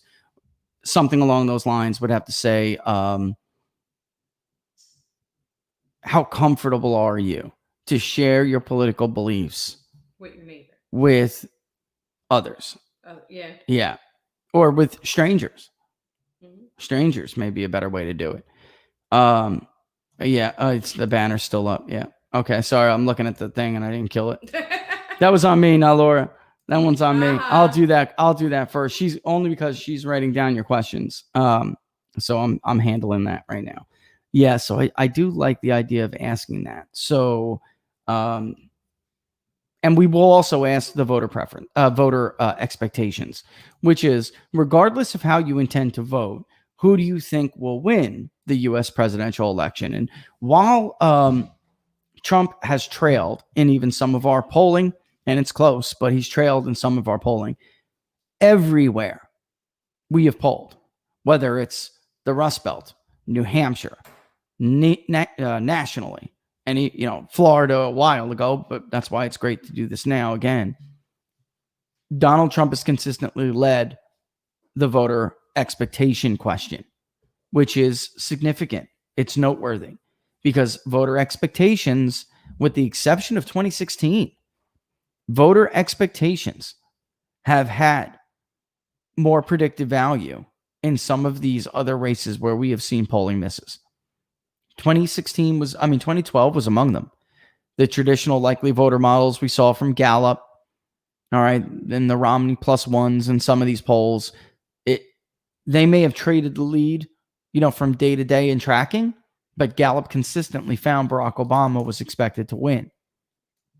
2008 until the collapse, everyone thought Barack Obama was going to win.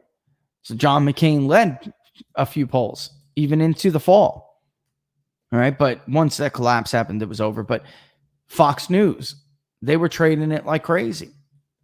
It's Obama by 5. It's McCain by 3. It didn't really matter when you looked at the voter expectation question for the vast majority of the time, or not of the whole time. I don't think McCain ever led the expectations question. So no, he never led it. Right. So we're gonna keep asking that. I will tell you too that Florida, and of course we'll ask about Trump's approval. Florida, his approval rating will be, look, I'm going to let it be whatever it's going to be. I'm just saying, in my experience, Trump's approval rating is higher in Florida than the rest of the country. They tend to like Donald Trump more in Florida. All right. So we'll ask about that, and that should be really interesting. All right. So I think we got a lot to chew on. I think I got a lot I got to marinate on. I can also go back and look at all their questions too. The great thing about this live chat thing, you can go back and you can, who else has said this or whatever. We can go back and do that. So that's neat. Let me spend, and then we'll go over this again tomorrow. So come back tomorrow and we'll go over, for Freewheeling Friday, we'll go over the questionnaire and we'll say, okay, this is what we decided to go with. This is how we worded it. And we'll go through. It'll be neat. All right. Of course, it'll be the English version. All right. That always takes time anyway. Can't do the Spanish version until the English version is done and settled. And then you just mimic and mirror the English version. All right. What was I looking at? Yeah, I would not. Team Trump has relied heavily on this idea that Biden is going to go collapse or something. He should not. He should not. They should not have really. They really should not have done that. I would be very careful with Christopher Newport University. I know you're asking. I saw that request. Be very careful with Christopher Newport University polling. There has been some, look, they're doing the best they can, I guess, just like everybody else. But one of them, I believe, showed a Trump +1 in the final few weeks in Virginia. We had Virginia tighten at the end, really tighten. And that's why it took time on election night in 2016 to call the race for Hillary Clinton, because Donald Trump was doing better in some areas than people really thought. I don't think Virginia, and I know he's at the rally today. I saw Jack message and said, if you're going to be at the rally, let me know. I don't think Virginia going to Newport News is a valuable thing to do. I just don't. But it's probably more to take back like Virginia 7 from Spangelberger. It just probably is for the Republican candidate in the 7th congressional district. Virginia is a very tough lift, guys. It's a very, very tough lift. I think, I would say it's for the House. I really would. It's a difficult lift. Years and years and years, Republicans knew that Virginia was starting to turn. George W. Bush won Virginia by 7 points. The Kerry campaign really thought they had a shot there. There's one reason, and one reason alone, well, really two, but one reason that Democrats had constantly thought they could win Virginia, even though it was such a Republican state for so long. This is twofold. One is the reliance on the federal government for employment. And most government employees, especially for the federal government, are liberal. And then they knew that they had set in motion immigration patterns. When we used to poll, and we did for a long time, polled Virginia. If you asked whether you were first generation, second generation, third generation, Republicans were dominant among people who consider themselves part of the Old Dominion, right? And they got crushed among newer voters who were just in Virginia. Some of that is migration, but for the most part, overwhelmingly, it is immigration. And they knew that was set in motion years ago. The George W. Bushes of the world did nothing about it. They did nothing about that. They did nothing about the growing federal government. In fact, George W. Bush added a lot of bureaucracy. And whether you agree with it or not, it's not my point.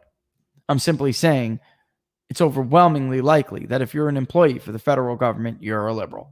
You're a Democrat. So it's a heavy, heavy lift now. And Republicans have to really run it up in the rest of the state to overcome what's done in Nova. And then in Nova, look, you guys may or may not remember when Bob Beckel, high on painkillers on election night in 2014, he was for people didn't realize, it's like, this stuff and everyone knows it, but they're afraid to say it and hurt somebody like professionally. That was good stuff. Bob Beckel was addicted to painkillers, which I'm not joking about, because you all know how I feel about that issue in my own personal. Anyone can get addicted to painkillers, including me, anybody. And I'm not at all making light of that, and I hope he's doing better. No. But people knew that he was kind of like off the rails. And he goes on a Fox News in 2014 in the midterms, and Perino's like, I told you that Ed Gillespie was a sleeper, and I think if he's going to pull it out, right? And he's like all stoned, and he's like, no, he's not, because we're just going to write in as many ballots as we need. We've been doing that forever. And the truth is, they had been doing it forever in Fairfax County. They cut from him real quick. And they were pissed. And, he lost his post real quick. And then when they let him back hoping that he would play nice, and he didn't. And I don't know. He went off on one of the other people at Fox. And I know who the rumbling is. I'm not going to say it, though. All right. You would not at all be surprised. You'd be like, oh, he's such a Mary, So of course he would be the one to go and run and complain to Fox News that Bob Beckel was so mean with him, But in the end, Bob Beckel blew up what we have been talking about on this show, and I have been talking about for years, which is in Fairfax. J. Christian Adams used to call them spigot cities. They're real. They're real. There's a reason why they're holding back their vote. And Bob Beckel flatly was like, no, he's not. He's not going to win because we're holding him back when we're going to fill in as many ballots as we need to. That's what we've been doing. I worked in Nova for years, and we've been doing it for years. I just couldn't believe he actually blurted it out on live television. The face that you had on. Oh, my. Pure shock. It was epic. Oh, my God. Because, of course, that's what they were doing. Of course it was. But you applauded him. I did. Yeah. For telling the truth. Yeah. I mean, it's sad that it takes like a pill to do that, to tell the truth, and I hope Bob Beckel is doing better because that's a horrible disease. Opioids are horrible drugs. They also they serve a purpose like everything else. But they're dangerous and they're incredibly difficult to kick, incredibly difficult. And I hope he, look, Telecon said someone link a clip of Bob Beckel stoned on Fox News, please. I have tried to find it. I'll look for it and I'll play it tomorrow if I can. Buried that. There's a transcript from I think Media Matters or no, not Media Matters. Media. I think I found the transcript of that on Mediaite. And it was only like Fox News coverage in it. They have essentially purged that clip off the internet. They have purged it off the internet. If someone could find it, that would be great. But I can't find it. And I think it was at like 11 o'clock at night because I found it and I found the timestamp. I'll look for it. If not, I'll just get the transcript. But I don't know. I've looked for that clip. And I mean, it was just stunning that she's, but not for nothing, but on the election projection model on PPD, we only lean that puppy Democrat because it did look like turnout was going to be so favorable to Republicans that it is possible. And that's what you would essentially need for Trump to win Virginia. It would be very difficult, very difficult. I'd focus a lot more on other states that he needs to win that are like must wins. All right. Because if he wins in a landslide, then you would see a state like Virginia get closer anyway. It's just the way it is. It's just the way it is. Yeah. I don't know I don't know enough about Christopher Newport, guys. I don't. I do know I've heard others, but look, these are the same guys who trash everybody anyway. Let me look. I'll check right now. But I think it was them in 2016 that took a hit for having a Trump +1, I think, right? Let me look. Virginia presidential polls. I got to look it up. Let's see. Give me a hot second. I'm scrolling down.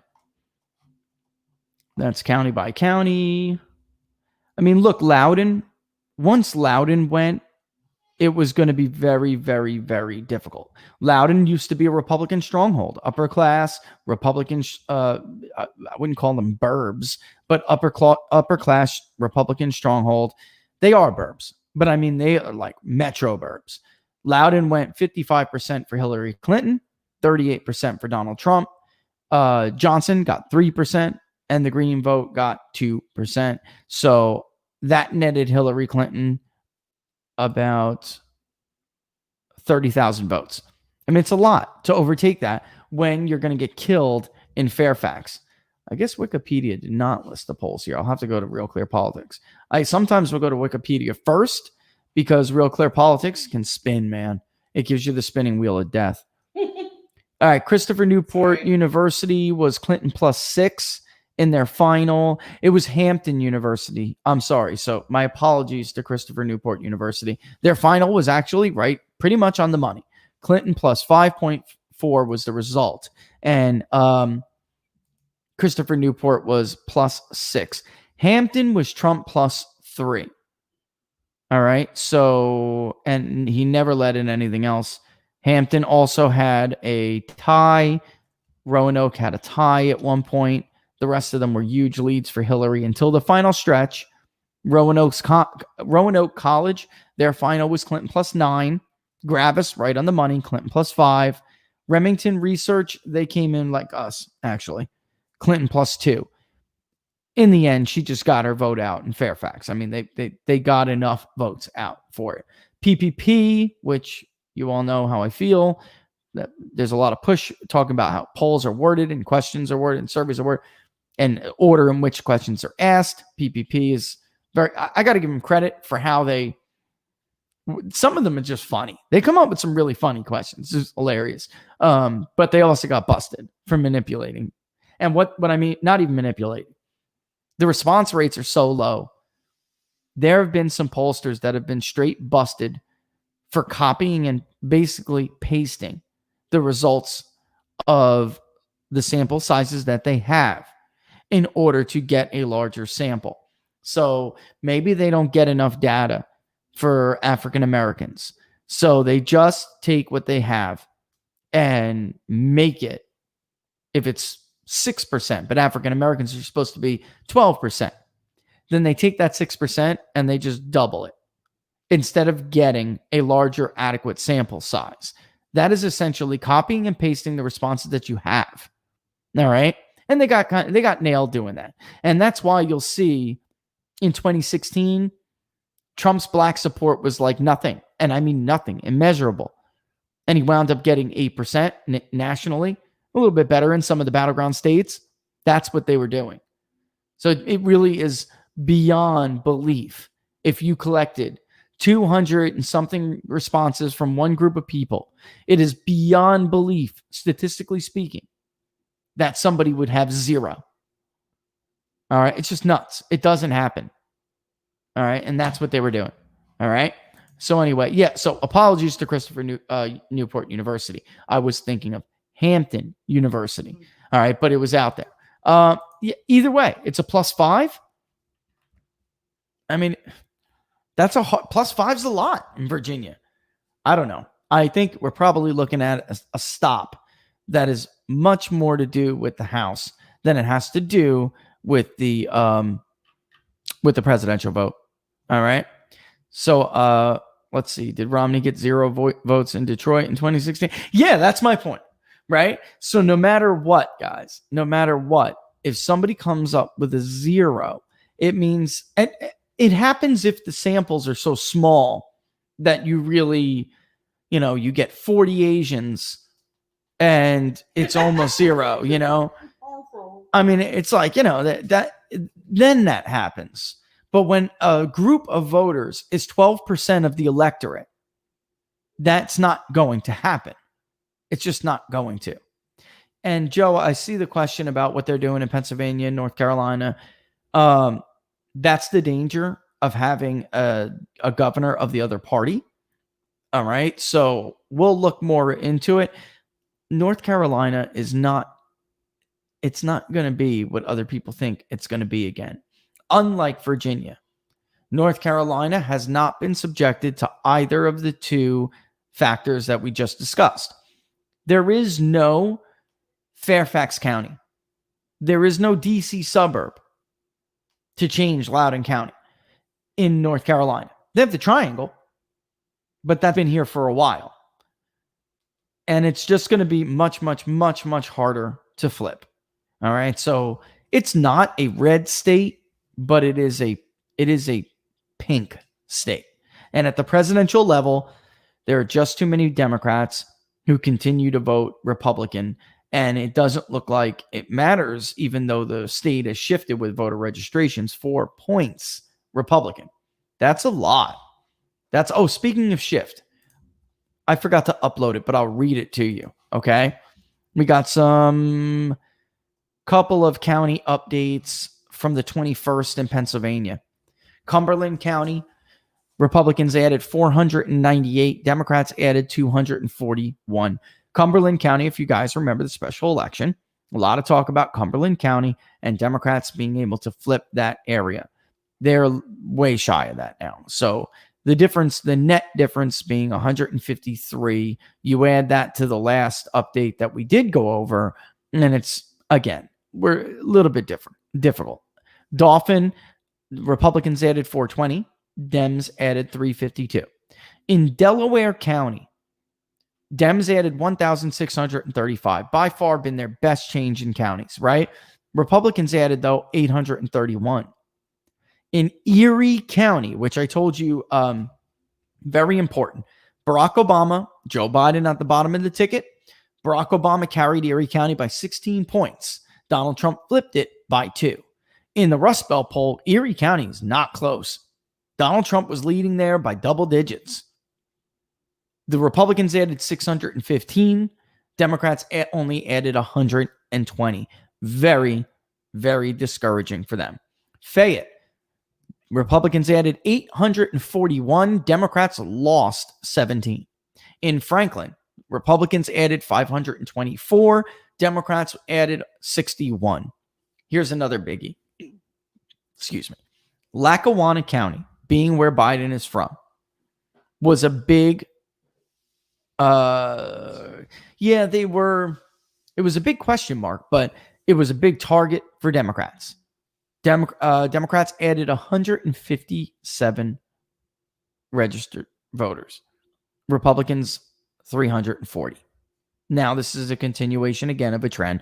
Lackawanna the Democrats had made just like a real one update. They made a little gain and then it's evaporated.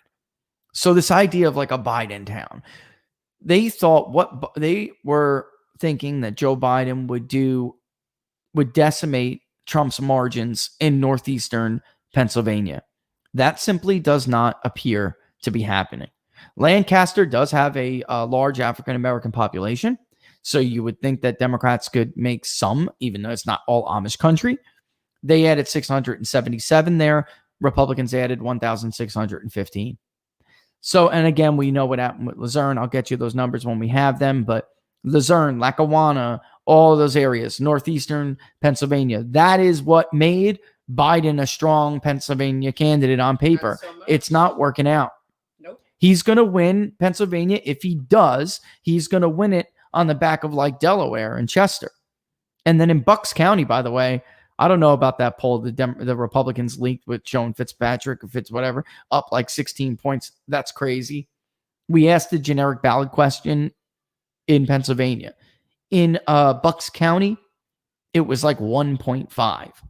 And Trump had like a 2.5 point lead in Bucks County, which was astonishing. So he was actually outperforming the generic Republican candidate in Bucks County. Now, we didn't ask names, so maybe that's some of the disparity there. Mm-hmm. But I don't know where they're getting that 16 point. Look, that you take some of these, with a grain of salt. With a grain of salt. Internals with a grain of salt. All right.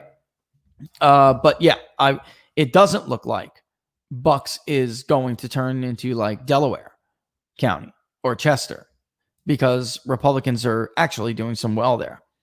Somebody wants to know the percentage of Amish people. There's something going on now. I've had multiple reports that something bad is about to, not reports. I have people texting me, I have people messaging me from certain places. The Biden campaign is in a little bit of a fizzy right now. They are saying that something is happening. Something's happening. They got some bad news or something. Like there's a bad story coming. I don't know if this is being overblown, but I will say this. You can't read anything into his schedule too much because he does this anyway all the time. So Biden calls it, he puts a lid on it in the middle of the day. In the middle of the day. And he'll just say, we're done. There's nothing on the schedule for the rest of the day. He did that a little bit earlier today.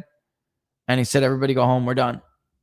And he told the press get lost. Isn't it amazing how they do that? They do. Yeah, they do. And they listen. It's not like it is for Republicans. But I will say that I wouldn't be surprised. He's done it a lot. So I really wouldn't be surprised if it's nothing. But it does look like they're preparing for a bad story. And I have his September schedule. He X'd off on the calendar like it's like 1 day a week, 2 days a week that he's got to say. I'm not kidding. And some people just think that he could, hang back and like I've been saying, this is what he wanted though.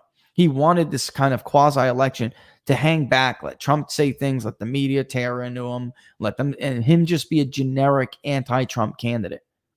So I don't know. I just want to tell you guys. So if something drops later, don't be surprised. I just don't know what's going on. I'm on the show. I haven't had time to read too much into it or what's happening, but it is possible that, he just called it a day already, because he does that a lot. I just don't understand how people vote for such a weak person where everybody does his fighting. Well, you have your views. Other people have their views. I You just know don't that. get it. Yeah, I mean, well, I'm personally, just saying. I don't know. I was talking to our builder about that. They're still doing their stuff out there, right? But we were talking about the idea, like, what if, because he's a Republican. Actually, he's not totally a Republican. He's a Trumplican. Yeah, he's an independent. He just likes Donald Trump. And he was saying, like, what would I do if there was someone I didn't believe was capable of doing the actual job? So what if there was somebody who wasn't capable and I knew their running mate was likely going to be the person, right? Something like that. So we were actually having that discussion yesterday, but I don't think for some of these Democrats that really, there's this like palpable, like I said, this palpable hatred of Donald Trump. I don't think it matters to them, Laura. Like, I just don't. It's that generation also. It's some, well, I mean, their side. you know what I mean. Yeah, but there were some people on the right in 2012 that just hated Barack Obama so much. I'm not sure it would have mattered who it was. Now, what if Mitt Romney was incompetent? I think that would have. Oh yeah. I think it would have. I actually have a different opinion. Post 2016, I have a very different opinion of voters in general, but Republican voters. They showed a level of sophistication to me. Like, they did not believe the media spin. They're not easily influenced. Most of the polls were saying Donald Trump was the weakest candidate to go against Hillary Clinton. They didn't believe it. Unbelievably, they actually repeatedly told us Donald Trump was the strongest candidate, even though polls showed that he was the weakest.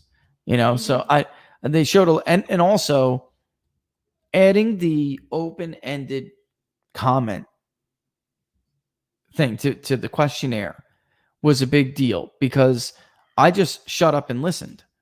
So I would go through the questionnaire, we'd get the answers, and then after the vote preference at the end, I'd say, just give us a little bit of information about why you're going to vote the way you're going to vote.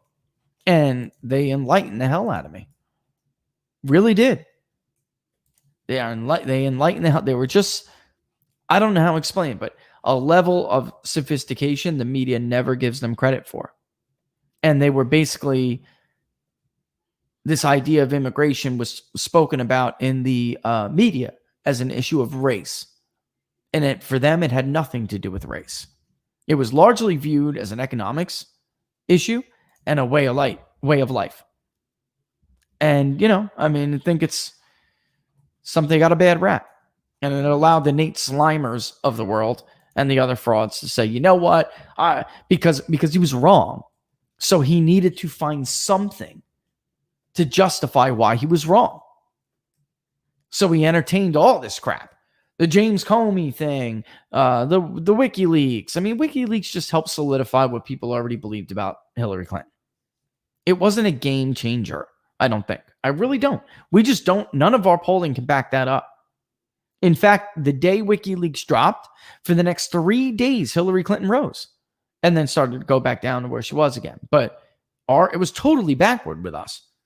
And then the Comey thing, it just, that was irrelevant. At that point, we were just trying to figure out how much support like Johnson would get and Stein would get. It was totally irrelevant.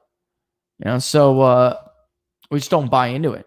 But it allowed the Slimers of the world to say, yeah, you know what? Racism did it. Immigration and racism. People who told us that immigration was an issue for them, for the most part, all of these Rust Belt voters that gave Donald Trump these states the Republicans hadn't won in decades. It was an economics issue to them, just like trade was. And it's really it. Looks like New poll from Trafalgar. Oh, they're going to love him for this. Speaking of the Slimer, I can't wait for them to come out on this one. You guys ready? Michigan, September 20th to the 22nd, shows a razor-thin lead for Trump. 46.7 for Donald Trump, 46 for Joe Biden, 2.1% for Jorgensen. That's about exactly what we had for her in Michigan almost. And 2% for all others. 3.2% undecided. All right. That's pretty interesting, actually. They also have a PA Attorney General survey, but as he retweeted somebody who said, outliers and uncanny knack for accurately sampling the Trump vote. We'll see. I know that he bet the Slimer 10 grand that he'd be more right than him, and he didn't take it up on him. Robert's a fraud. Robert's right that he's a fraud. Whoops, my bad, Robert. There is nothing, and Robert's a lawyer. I am not. So the bottom line is there's nothing.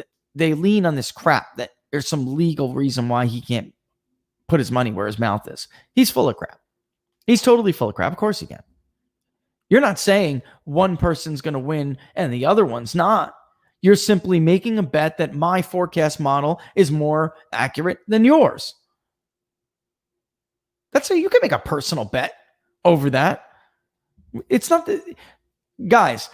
Election forecasting is not regulated by the SEC or something. Like, it's not like we're trading stocks here and it's inside information. Federal Election Commission themselves, they're not going to come after you. I mean, it's ridiculous. I mean, if Republican internals have Trump down by 13 in Miami-Dade, he's headed for a very big win in the state of Florida. Hillary Clinton won Miami-Dade by 30 points. So if Trump is down by 13, which I'm not sure, I do buy that it would be like 20 points. And if it is true, that Miami-Dade poll that came out the other day, that translates into over 80,000 votes.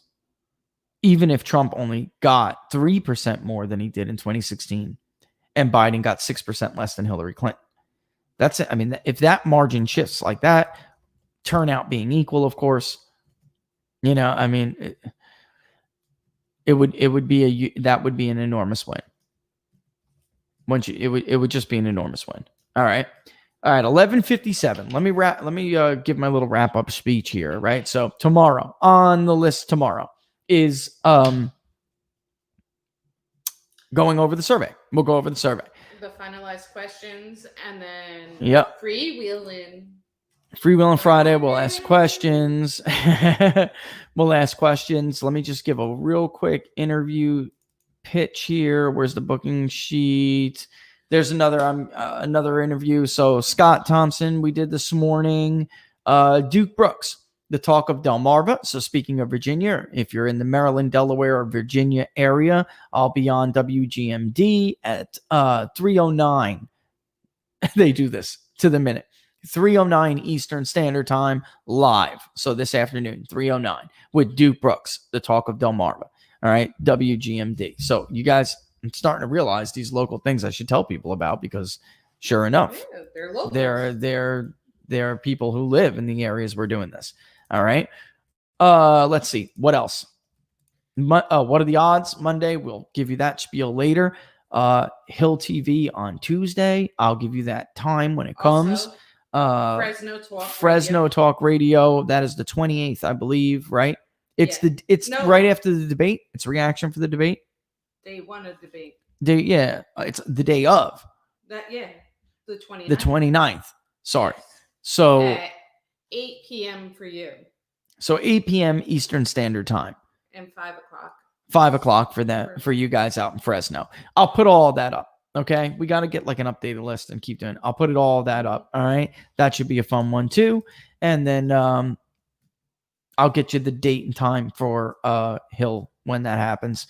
We're doing it on Tuesday, but it's taped, I believe, right? It's taped. The Hill? That's why we'll get it later. All right. All right. So here we go. That's a wrap. I don't know if Oregon's going to be on that list, Cigar. I mean, that would be like, he said, can you put up a PayPal link to fund Oregon? I mean, I mean, I don't know if I'd raise enough for Oregon. I'm not sure I would. I'm not sure we would raise enough. But, I mean, those are hard states for Republicans. Really hard states. All right. All right. So don't forget, tomorrow, 10 a.m. Eastern Standard Time, we'll go over that questionnaire. We'll start it this weekend because I have faith in you guys to make it. So we'll start it this weekend, which will be good because if we have an IVR, if it turns out we do need an IVR component, it would be good to reach some of these people during the weekends. All right. There are some times on Sunday that you can't. You'll get 2 unchurched responses. So you need to wait for everyone to basically be back, So if people go to church on Sundays, you will miss them if you have a quota. Like I only want to collect 350 responses through this, you will maybe make that quota, but you will miss certain people. So there are different times, but it still nevertheless is a good time to reach those target audiences that we're trying to reach. All right. The weekends are good for that. Certain times though. We have all that up on Big Data Poll, by the way. You can read, what times of day we poll. And that's all backed by data. That is all backed by data. Are you reading the most broad audience, reaching the most broad audience you can at certain times of the day? Or potentially maybe you're missing people. All right. So there we have it. All right. So look, 10 a.m. Eastern Standard Time. Tomorrow we'll go over that questionnaire. Am I missing anything else? I don't think so. I think I nailed it. Again, the link is paypal.me/People's Pundit. We'll put it in later. Best way to support the show itself is to subscribe to PPD, which you can do by going to ppdnews.us/subscribe. ppdnews.us/subscribe. With the exception of the talk of Delmarva, or however you say, if I'm saying it right, I'll work on that today. Outside of putting through some economic stuff. The news today on the economic front, we didn't have time to go over. I just stated it really quickly. We should talk about it tomorrow for a little bit. New home sales, guys, that is huge. It has not been this high in a very long time. And if you are a subscriber to PPD, you know what we have been saying about the housing market now for months. True story. For months. This is a big deal. And despite what the labor market says, people wouldn't be buying homes. They wouldn't be building homes if they didn't think their financial situation was good. It's a big deal. It's a big deal. All right. So we'll catch you on the flip side tomorrow, 10 a.m. Eastern Standard Time. Thanks for watching. Get your questions ready because we'll be ready on Free Will and Friday to answer them. All right. All the best, folks. Be safe. Be happy. We'll see you in the morning.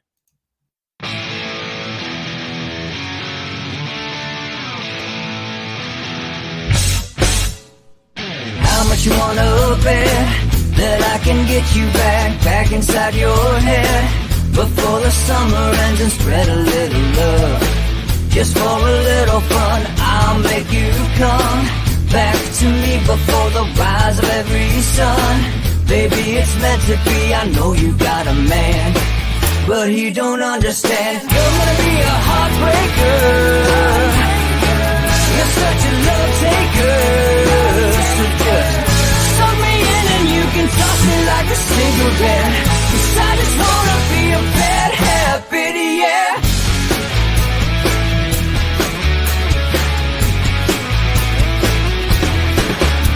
There's rhythm in our love, it's impressive, excessive. You can't make this stuff up. My chest beats, it's restless, wakes the neighbors up above. Yeah, baby, come and show me love. Baby, come and show me love. Because you're gonna be a heartbreaker. You're such a love taker. So just suck me in and you can toss me like a cigarette. 'Cause I just wanna be a bad habit, yeah.